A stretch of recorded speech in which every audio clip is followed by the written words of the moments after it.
All is good? It's good. All right, so I'm gonna let everyone. Stay well. I see you are on a beautiful mountain, Yeah. Jonathan. Yes, this is Chicago in the winter. Very good. Everyone thinks Chicago is flat, but very mountainous. I think it was different, Chicago. Yeah. Very good. So we are recording, and we got everyone in the room now. For those of you who are joining, apologies, we're running a little bit behind, but we are ready to go and start chasing some fine Italian cheeses. Please keep your computers on mute. We do have a lot of people who are going to be watching the recordings back and not joining us live. So if you can try your best to not interrupt our recordings, that would be wonderful. Thank you very much for that. If you do have questions, feel free to submit them into the chat. And then also at the end, if we have some time, we can unmute everyone and do some Q&A. Without further ado, I think we're good to go. John, would you like to introduce our fine guest? Morning, Alberto. We have with us today Alberto Ciresa, the third generation of the Ciresa family. How are you today, Alberto? Fine, thank you. We stay well. Very good. How are the winter sports? It's good? The winter was good. Many snow this year. Yes. Classic winter in the north of Italy, Alps. Very good. Very good. Very natural. Okay, so today we are going to be talking about Stracchino in particular. So we're going to talk about really your history in Valsassina and the cheeses of Valsassina, and how your family got involved in production and aging of Taleggio and the Robiola and on that type of cheese. So I guess to start out, why are these cheeses, why is Stracchino such an important cheese to Valsassina? We can say that Stracchino is the most famous cheese in Valsassina because this kind of cheese born in this area, in particular in Valsassina. Why? Because in the past we must consider that principal two things. And the first is that there was not the possibility to maintain the cheese during the summer period or the hot time. And Valsassina was in a mountain area in which the people could stock the cheese in a fresh natural cave. Because the characteristic of our mountain in this area, Valsassina area, is that the mountain have inside a big hole, and many free go down from the top of the mountain, from the snow place, and go to the flat inside the cave. And for the reason, the old people maintain the cheese inside of this cave naturally during all the summer. And this was a very important step to save the product and could eat the cheese during all the year. And this is the first reason. The second characteristic is that the Taleggio is a typical history cheese because have a form, a size is a quadrata, square because the space also today, but especially in the past, was very important because this cave, for example, was not so big, and for the reason the people need to optimize the space and the square form is the best square to optimize the cases in wood or the space for maintain cheese. Yeah. Better than the round size. Right. I would not think of that. And then what about the actual production of the cheese? Is this something that historically, would they only make in summer, or would they make year round all the time? No, the cheese was production during all the year. Yeah. But the history tell us that during the summer period, spring, and this period, the people with the cow come in the mountain for eat transhumance, eat the grass, stay the cows, the animals in the mountain, fresh air, and better than the flat area today is near Milan, in which the temperature is very more hot than our area in the summer. And while in the winter period, generally these people return to the flat area, the Novara area, in general the Pianura Padana, that is a typical area of north of Italy, before the mountain area. And for the reason, in the winter they stay in the flat area, while in the summer they stay in the Valsassina, in the mountain area. And they produce always the same kind of cheese, like Stracchino. And for the reason the name is Stracchino, because in our dialect, Stracchino means tired because this kind of cheese burn. It was discovered during this transhumance, when the cows was a little bit tired for walk very much during this road. And then this Stracchino could be tired cheese. Okay. Yeah. And this is the historic name.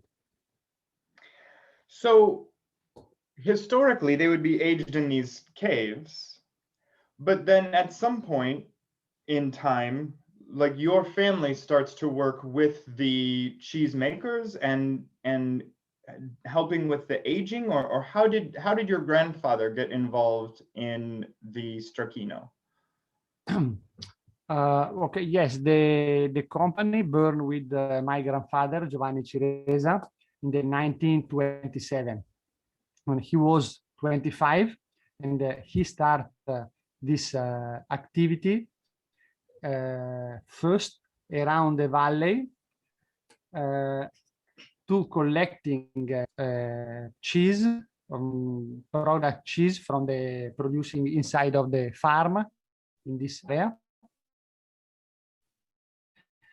and sell and distributing this cheese house by house, door to door, yes, door to door, in all the family in this area. We must think that we are talking around the period a little bit before the big war, the World War, and during the World War. For this reason, it was a very strong period, very difficult. The distribution was made by walk on foot, and with a big box in the shoulders, and he start in this way. And Stracchino was the most important cheese that was produced in this valley, and for the reason it was the first for us, because yep, the characteristic cheese of our Valley Valsassina. So Taleggio becomes a really famous type of Strachino at some point. Yes, like why do we in the US know of Taleggio more than just, you know, why is Taleggio so famous now? The Taleggio is more important of the Strachino because we could consider Taleggio one of the brothers inside the family of the Strachino, because during the years the name Strachino è stato dato, was given to many soft cheese, also fresh or aging more soft, and the most famous of this was called Taleggio because have a characteristic, a typical characteristics, and the producer, also us, would like to put a specific name to this kind of cheese and especially protect this kind of cheese. And for the reason, the Taleggio is inside a very specific regulation. It's a PDO cheese and stay inside a consortium who tell the rule of the production, the aging, and this is a very big guarantee for the consumers because all these rules guarantee a very nice final product and a very high level quality of cheese. Wow, okay. So Strachino does not have protection as Strachino, but Taleggio has a DOP. So there's a lot more rules with Taleggio and people know that it's going to be, yeah. So that makes sense. On your side, what do you work with many Taleggio producers? Do you age from many cheesemakers, or how does your end of it work? Do you work exclusively with this cheesemaker or that cheesemaker, or do you just like, where does your Taleggio come from? The Ciresa company is a complex system of company. Also because when you have in front a company, you have around 100 here, in all this period, many situations combine inside themselves to create what we are today. And for the reason, we have a very strange relationship and collaboration with many cheesemaker, small cheesemaker, especially production inside the farm, and so. During the year, we have select and create a very strange relationship, especially with about Taleggio 235, 2-3 family production that we consider inside of us because they work only for us. Ingredient, temperature, and so are organized by us. Okay, and in general we work with more than 20 family, but for all our range of cheese, more than 20 farms. And that includes Gorgonzola and also yep. Ciota and so. So for this Strachino, how old are the cheeses when you take them into Introbio? Are they just after 1 day or after 2 days do they come to you? They are fresh. They are the production is the day before. They have 1-2 days. Yeah, maximum 3. So they don't. Do they get salted at all at the dairy or? Exactly. No, in general we salt in our site because this is a very important step for the quality of the product. The salting step is make is made by hand from by our people and cheesemaker inside our company. And because salt the cheese by hand in the correct way could be the difference of the quality. Yes. So The that is difference. still all by hand when the cheeses come in. Yeah. Yeah, exactly. And then how long do you, how often are they being salted during a typical week? And how long do you age taleggio in Introbio? We don't have a specific regulation because our system and opinion is not to constrict the cheese to receive an salting or processing when we want, but we are the people that work from the cheese. It's not the cheese work from us, but we work for the cheese. For the reason we could salt the taleggio when the taleggio need to be salted. And in general, we can say 1-2 times per week.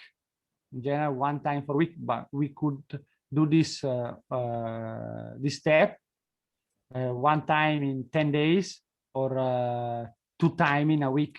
Okay. Why? Because it's artisanal product and because okay, all the cheese stay inside in a range of characteristic, but it's artisanal. And for the reason, every lot could be a little bit different because it's winter or it's summer or today is rainy, and this can influence the quality of the product. And for the reason, we must pay very attention what the skin, what the cheese tell us, and we must to do the what he need. You said that there can be some variation. What is your goal? You know, how do you know when the taleggio is proper for the way that Ciresa wants to sell it? And what are things, because we do talk to the cheesemonger and tell them about how sometimes there's a little more mold on the cheese. This is okay. This is what we expect.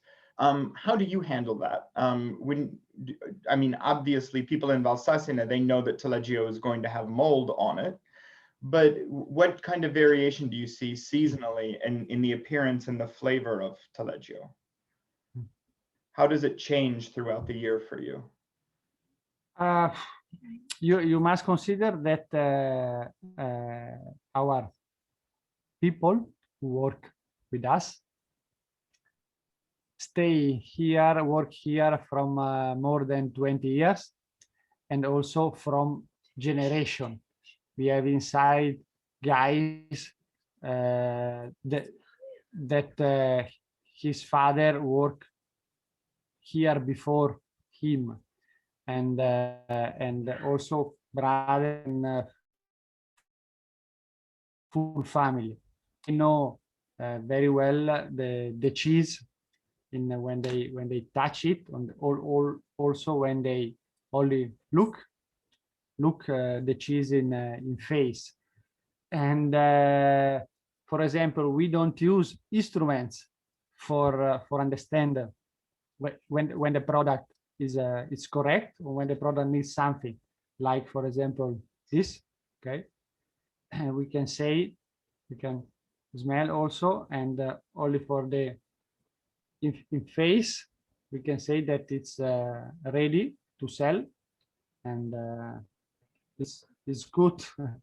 There is some job in which you can explain very well what you know, and stop. But we can see in general, we can say we look the skin, if and finally have a good color, peach color, the correct quantity of mold, and this depend. For example, in the taleggio, the mold is natural, and it's or could be a characteristic of this kind of product. But we know very well that some countries around the world prefer more mold or less mold.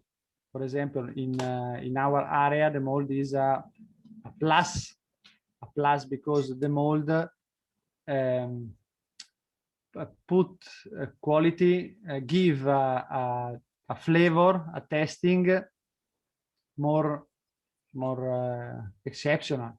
Okay, but in general, many people around the world prefer this cheese without mold, because in their culture the mold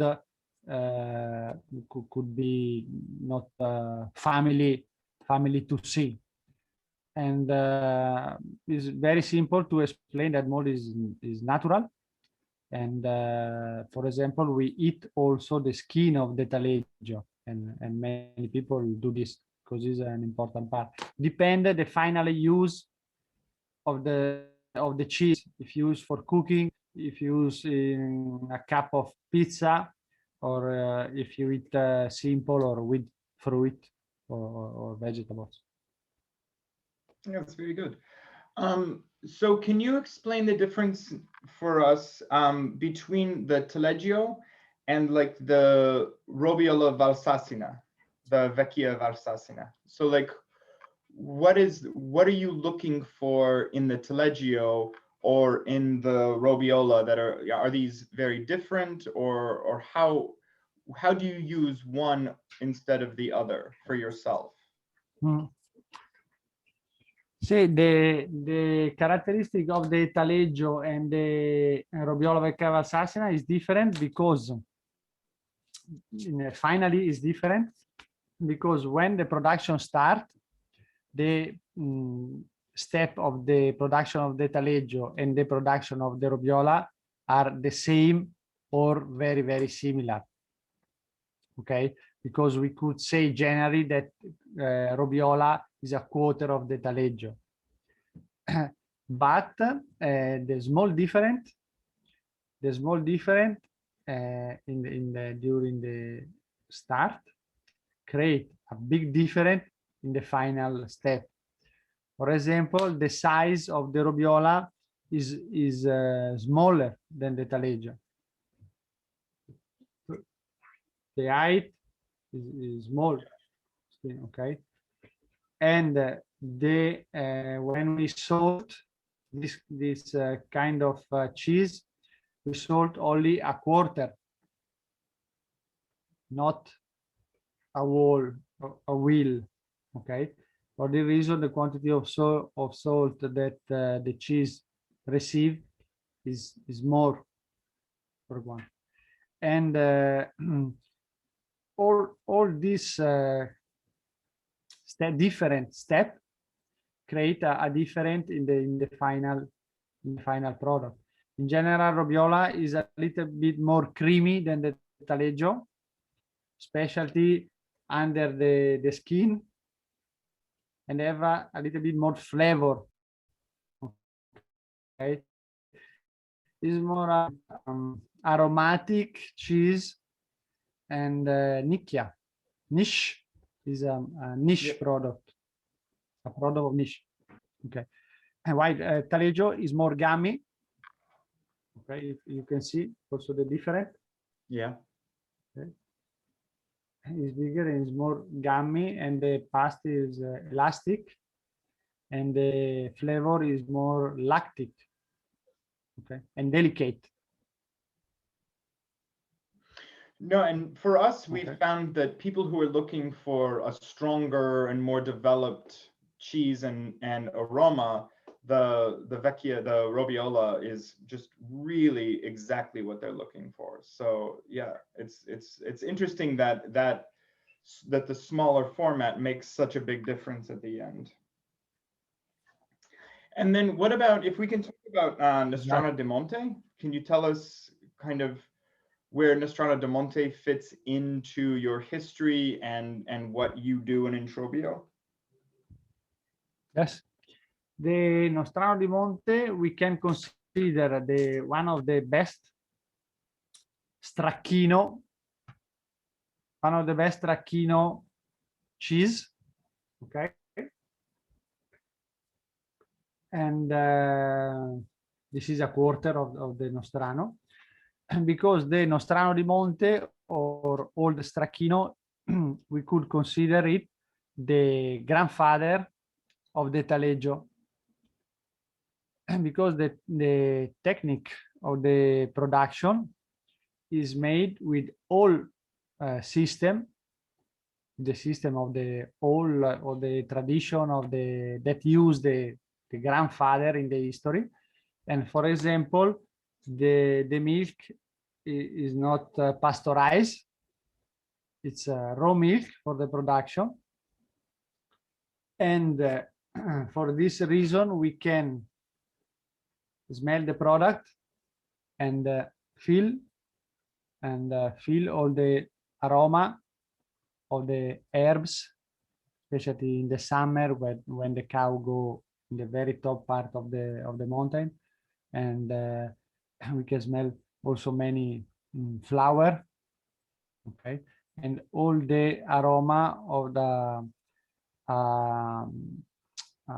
produce, top quality, premium milk, okay. And this product is made directly in a small farm of 30 cow maximum, and for the reason the quantity is very limited.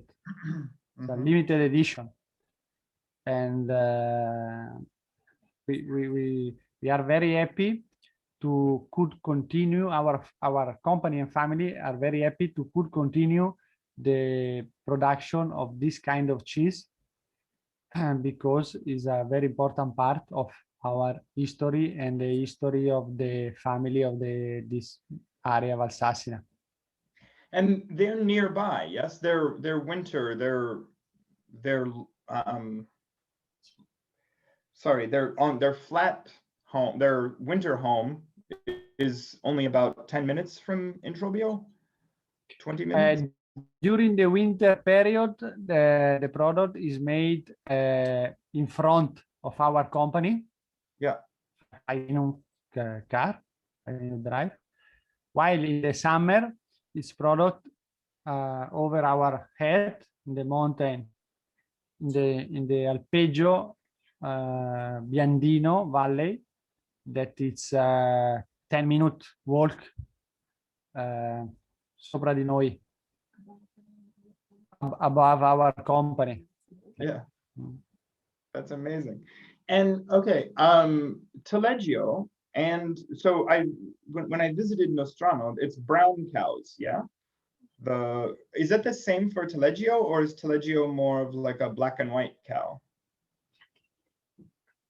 General, and in general for this product, in general in our area, we prefer to use the milk of the cow Brune Alpine, because it's more characteristic, and also they are historic for our area. Brune Alpina. Brune Alpine. And they're also making in a big copper kettle. Yes, still it's all by hand, where the milk is going into the kettle and then they're cutting it by hand and draining. Okay. Yes. In general, in the specific in the summer period in the Alpeggio is made by hand. Yeah, is made by hand, and cow for cow. You can consider that, imagine that in the Alpeggio there is no a box from the cow. The cow is free during the day and also the night, and for the reason is the man who go to the cow to take the milk. Okay, it's not the cow that go to the right. box or to the milk to the man. How long how long have they been making Stracchino in that family? Sorry? Is it a very historic production? Has Yes. Teresa been working with these people for the whole time? Yes, it's more than 4 or 5 generations that this family produced this kind of cheese Stracchino, and for us also. And we have always worked with their. Yeah. And you can consider that this kind of product is born more than 200 years ago. Yeah, that's amazing. Finally, we have Paisonella also, and if I recall right, Paisonella is made by a cheesemaker who does not make taleggio. It's so how did they come? Where does the Paisonella come from, and why does this cheesemaker make the Paisonella instead of a more typical square stracchino?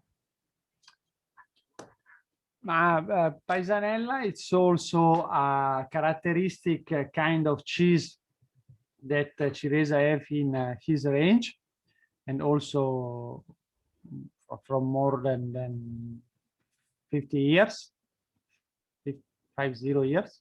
Mm-hmm. Okay, and the production is due in the same site in which we produce Gorgonzola sweet. Okay, because caciotta is another kind of historic Italian cheese and classic, and the characteristic and the difference between caciotta and taleggio, that they are always soft cheese. Okay, but the characteristic is that Paisonella is more sweet in the tasting, and this is we obtain this because the milk is different.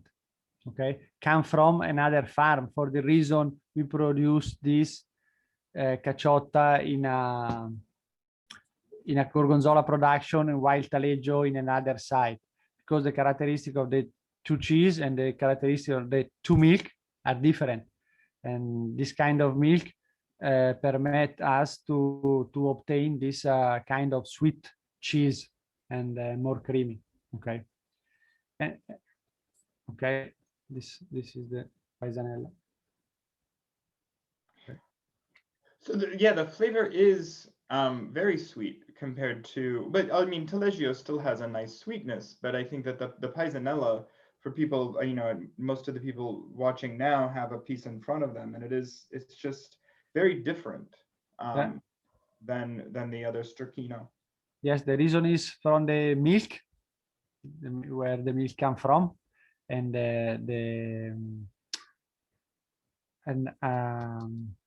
always for the Lombardia region, always Italian milk, but different farm could have a different kind of milk, and this produce different in the final result of cheese. This is part of our background, and we know this, and for the reason we produce this kind of cheese with the milk of one farm, and this kind of cheese with the milk of another farm, because a different type of milk have a different final result. Gorgonzola makers also make a caciotta just to sell. Is this something that they would sell in their own shop, or is it just because you want to make something other than Gorgonzola? Like, is it typical to make a second cheese like that if you're a Gorgonzola maker? No, it's not typical. We can say that the reality is could be different from company to company. We decide to do in this way because historically we start with this system, and during the year we continue and we maintain this situation that for us is good. Yeah. And is the work you do on the Paisonella similar to the taleggio? comes in very young and kind of the same process? Yes, in this step, the situation is similar. In general, we can use a little bit more less salt in the paisanella because the characteristic permit that paisanella develop less mold than taleggio. Yeah. Also because it's small, and for the reason of less mold production. So they're 1 kilo? More Sorry? or less? 1 kilo? No, the paisanella is an half a kilo, around and half a kilo. Oh, half a kilo. Yeah, that's perfect. That's very good. So just very quickly, because I think some of the people who are watching have some of the gorgonzola to try also. How is the production of gorgonzola historically different than the stracchino? So did gorgonzola, you and I have talked before about some of the people came down from the mountain and still kept making cheese, but gorgonzola kind of came later than stracchino? Or is gorgonzola as old as stracchino historically? It's there is different legend about the first tacchino production and the first gorgonzola production. What we can say is that in general the period was general the same. For example, somebody say that the taleggio was production when the people was in the mountain, while gorgonzola was production when the people was in the flat area. But in general, we can say that the origin was in the same period. Okay, and during the time, step by step, we create more and more difference between one kind of cheese and another. Okay. Like you say, probably in the past, people use and consume 3, 4, maximum 10 kind of cheese. Today we have more than 1,000 probably. Okay. So, and for your company, you do gorgonzola in a different facility than you do the stracchino. So you age stracchino and introbio, and then where are the gorgonzola?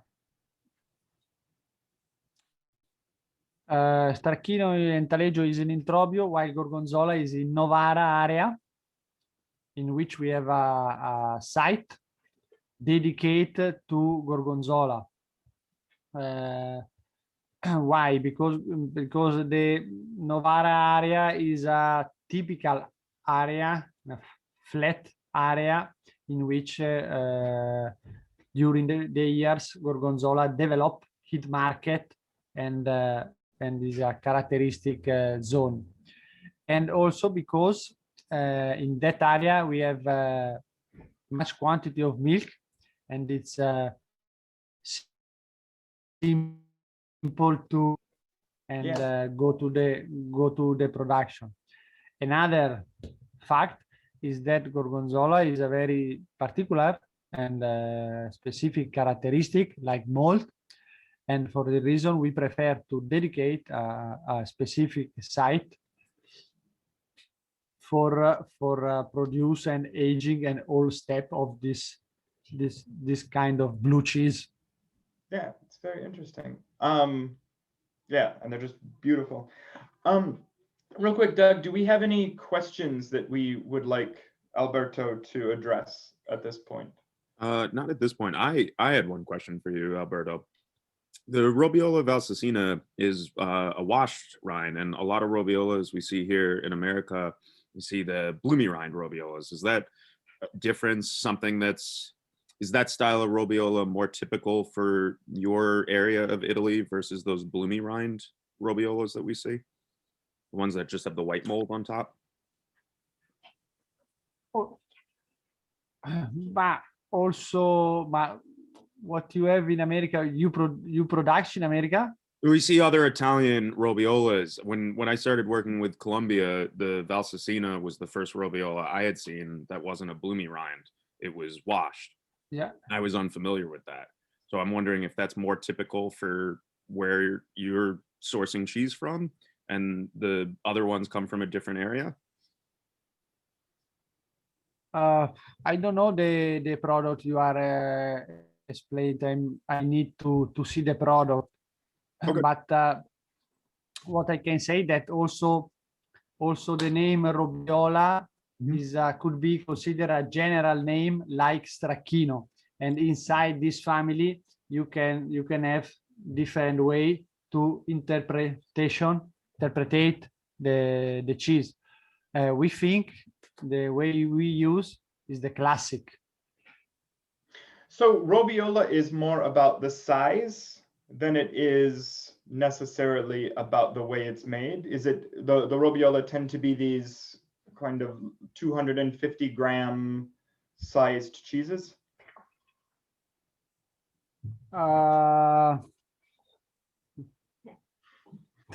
Thank you. Like is Robiola like saying caciota, where there's, you know, it's just there's all different kinds, but it's more about like the size and the Exactly. production. Thank you very much for this question, Jonathan, because you give me the possibility to migliorare, to enhance myself and go to study the reason of this name. Thank you. This is the No, it's what does the name, what does Robiola mean? Is there a exactly. yeah. Because the Robiola in our area is an aging product. Yeah. Okay. While could be have in other area Robiola the name for a fresh product. Okay. Yeah. But there is no is a general name. There is no a specific significato of this cheese. That's very good. Okay, that makes sense. But if I will discover this, I will tell you. Yes, thank you. All right, well, Alberto, thank you so much for talking to us about your cheese and for tasting with us and just letting us know a little more about it. Doug, do you have any other questions before we wrap up? I do not, no. Okay. Thank you to you. You are welcome. Thank you very much. And thanks for the opportunity to explain the cheese. It's good to see you. Hopefully we can do this in person sometime this year. We hope. Okay. It would be nice. Yeah. Okay. Thank you very much. All right. Thank you, Alberto. Bye, guys. Ciao. Ciao, grazie. Ciao.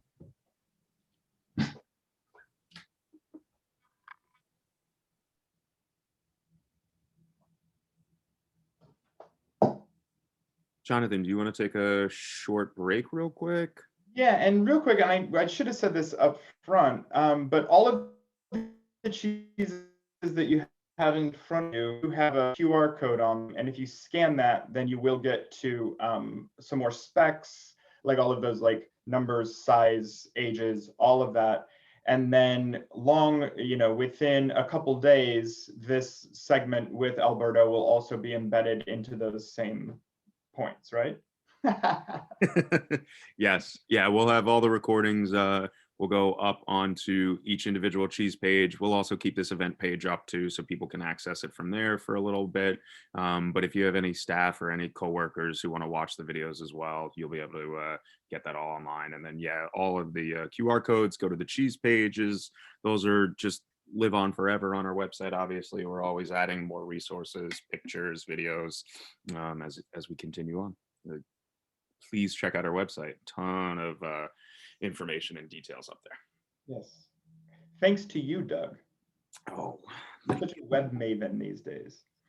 All right, so we're gonna talk to Fred in about 10 minutes?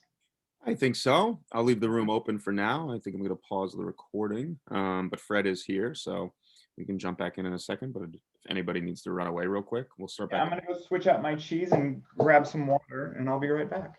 Sounds good. Thank you.